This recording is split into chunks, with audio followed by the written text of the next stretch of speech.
What's up YouTube? Welcome back to my channel. If you're new around here, my name is Alessia and I make videos every Monday on writing and publishing. So I was listening to a podcast the other day and it was all about teen authors and just general advice to give to teen authors. And I realized that since I was a teen author myself, I have a lot of advice that I could give to teen authors, and there is so much that I wish I knew when I was a teen author. I published my first book, The Crystal Chronicles, at age 16, so I was very young and I have learned so much since then. But today's video is going to be all about the 10 things I wish I knew as a teen author. So if you are a teen author, or if you are a teen and you are wanting to publish a book, then these things can definitely help you out. Don't forget to subscribe to my channel if you aren't already, and follow me on Instagram so you never miss a video. So the first thing I wish I knew as a teen author was that my young age didn't disqualify me from being a writer, and my young age didn't make me a bad writer. So when I was 16, I had just literally published my first book and I had a huge case of imposter syndrome, you guys. I was convinced that just because I was young, it automatically meant that my book was bad. But in reality, there is no age requirement to be a writer, and this is just a fallacy that everyone thinks about writing, and it is not true. In fact, some of the best and most iconic books for teens are written by teens themselves. To Kill a Mockingbird, for example, and The Outsiders, both of those authors, their names are escaping me, but both of those authors wrote and published their books when they were 16, and those books have gone on to literally be so iconic and beloved. So that just goes to show you that there is absolutely no age requirement to be a writer. It all depends on whether you have a really great story that people will want to read. The second thing I wish I knew as a teen author is that writing is super subjective. Now, I feel like this one is very self-explanatory, but writing is an art form and there really isn't such a thing as good or bad writing. It really depends on what the reader likes. When I was 16, I was so focused on putting elements of good writing into my story. I was super obsessed with avoiding cliches and avoiding common tropes, avoiding overused words, and all of that sort of stuff. And that is just so silly because, again, writing is an art form. You can do whatever you want, and at the end of the day, all that really matters is if your readers can connect with your story. Number 3, and I did this a lot, especially back then, is to not be so perfectionistic with my writing. Now, I am what you would consider a perfectionist, and I actually just read this really amazing book that changed my life called Atomic Habits, and it's all about how perfectionism can be super damaging, especially to writing. I used to have such perfectionistic tendencies with my writing. I would sit down at my desk and I would be so obsessed with writing the perfect sentence, and then I would look at the clock and an hour would go by and I would have literally written like 4 sentences because I was just so caught up in writing the perfect sentence that I couldn't let myself go on. And this is such an important thing that I had to learn as a writer. But first of all, there is no such thing as perfect sentences, and just being consistent with your writing and having a writing habit and writing routine is much more important than being perfect. Number 4, and this is a big one, I wish I knew that there were other teen authors out there. After the Crystal Chronicles was released, I felt super happy, obviously, but I also felt very alone. I was in a very unique position. I was still a really young teenager, obviously, but I was also a part of this adult world.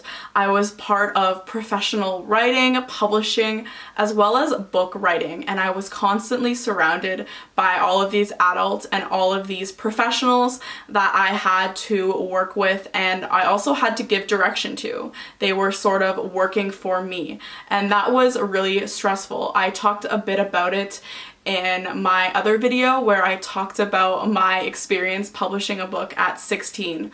But to summarize it, I felt really alone and really out of my element. And I wish I knew that there is community out there, especially for teen writers.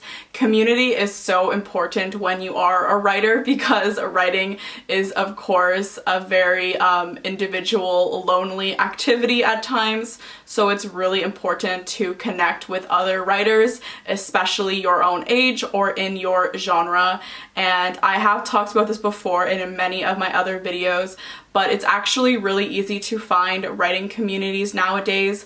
All you have to do is go on Facebook or Instagram groups or any other social media, and you will find just a whole plethora of other writers that you can connect with. And I wish I knew this at 16. I think it would have just really calmed me down.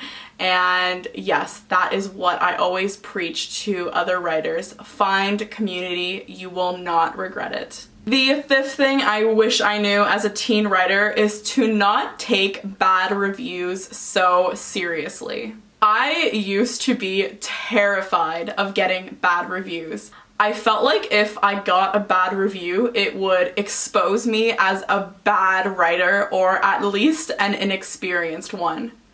But in reality, I was an inexperienced writer. I had written only one book. I was naturally going to improve, especially publishing a book at 16 years old, and everyone is entitled to their own opinions. This is something that you learn being a writer, or even just being on social media. You really have to develop a thick skin and just take things people say with a grain of salt. You can't let it affect you, because at the end of the day, you know yourself best, you know your book the best, and you know, someone can think something about your book, but even if someone leaves a bad review, there will be dozens of good reviews in its place. Number 6, and I feel like this is a big one that maybe other writers can relate to, is that writing a book didn't make me a writing expert.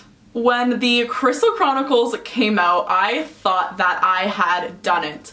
I had published my first book, and that my writing was never going to change, and I was never going to improve. I was just going to stay the same, and I was going to write my second and third book just like the way I wrote my first book. The truth is, you never stop learning about writing, you never stop improving, and this goes for really anything you do in life. Just because you graduated university, for example, doesn't mean you stop learning. There is always chances to improve, and that is something I quickly realized and I take very seriously to this day. I am always learning, especially with writing. I always want to improve and just try and be the best I possibly can. Number 7 is a big one, and I really wish I knew that indie publishing made me a real author. When I was a teenager, I was so enamored by the idea of signing with a literary agent and then selling my book to one of the major publishing companies. I was convinced that this way is the only way that you can be a real writer. To put it bluntly, I thought indie publishing was a cheap cop-out and that it didn't make me a real writer. In reality, indie publishing has a lot of perks. For example, indie publishing is a lot more financially lucrative for a lot of writers because they own the rights to their books. So when they do sell a book, instead of sending royalties to their publishing company, they get to keep all of the money generated from a book sale. And this is just one of many pros to indie publishing, but in reality, indie publishing is so big nowadays. The entire publishing world is forever changed. There are no more gatekeepers, and anybody can become a writer as long as you have a really great story. There are definitely pros and cons to traditional publishing versus indie publishing, but one is not better than the other. And if you are a writer, then you are a writer. Just own it. Don't let, anyone tell you that you are not. Don't feel like you need to be traditionally published to feel validated. You can take it from me. I am validating you. You are a real writer and you just gotta go for it. It doesn't matter which way you choose to publish your books. Number 8 is something that I think a lot of writers learn as they gain more experience, and that is that your characters don't have to be likable, and in fact, they can be flawed. When I was a teenager, I was so focused on making the 4 main characters in my book, especially Alyssa Brooks, super likable. I really wanted them to be funny and just likable to the average reader. I never really considered their flaws or their bad qualities, and I didn't realize that their flaws and the bad things about them actually connects them on a more deeper level to my audience. In reality, the characters that your readers like the most are often flawed and have bad qualities because they seem the most human, because humans have good and bad qualities, and to have some perfect character is very unrealistic and it is very boring and unrelatable. No one wants to read about a character that you can't relate to. So, long story short, I quickly learned that having flawed characters is actually really important to a great story, and I quickly went back and I redefined my characters' flaws for myself, because they were actually already there. I just wasn't super focused on them. So after I published my first book, I really made sure to make my characters flawed and human so that my readers can relate to them. Number 9 is that you do not need to plan every little detail about your book out beforehand. Now, this was another big one for me. When I was a teenager, I was so obsessed with planning every minute detail about my books out on paper before I even started writing. This was in part because I naturally like planning. I'm a pretty organized person, but also I felt like if I didn't plan, I wasn't a real writer. I was convinced that professional writers plan out everything about their books. But again, in reality, this is not true. Every writer has a different formula that works for them. Some writers really like to plan out a lot. Other writers literally plan out nothing and just go off of what they're feeling that day, and others do a mix of both. I quickly learned after the publication of my first book that planning so much, personally for me, actually stifled my creativity. Over time, I let myself veer away from my plan and take creative liberties if I wanted to. And this was really awesome for me to learn because it just lifted this huge weight off my back. I felt like I wasn't tied to this plan, and it actually made the whole experience of writing much more enjoyable for me. I did this with my second book. I had a rough plan, but I also didn't stick stick to it completely, and I had so much fun writing my second book, The Lost Temple, and I think it is just one of my favorite writing experiences that I ever had because I just wasn't so focused on my plan.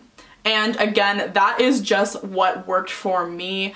But if you decide that you really love planning and that it makes you feel alive and happy, then of course go for it. Like I said, every writer has a different formula and you just need to find yours. And number 10, the biggest thing I wish I knew as a teen author is just to be more confident. I had done something amazing and I wish I knew that.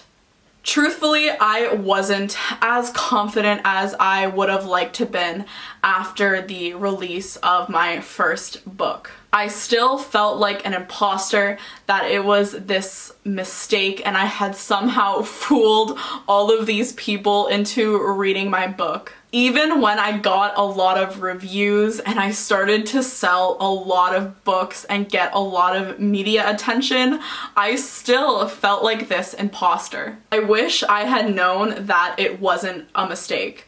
In reality, I was selling a lot of books because I had written a great story. Sure, it wasn't perfect and I definitely could improve, but I had done something amazing at 16 years old. I had published an entire book. It was over 360 pages and it took me over 6 years to do it, and that is an incredible feat. In fact, it was something to celebrate and really own, and I wish I really had done myself a favor and just celebrated my own accomplishments more.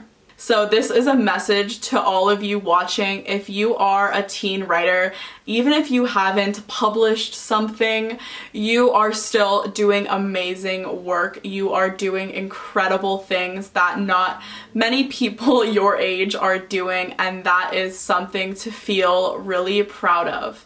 And if no one has told you yet, I am proud of you, and keep doing what you are doing. But that is all for today from me, guys. Please like this video if you haven't already, and I will see you next Monday for a brand new video. Bye!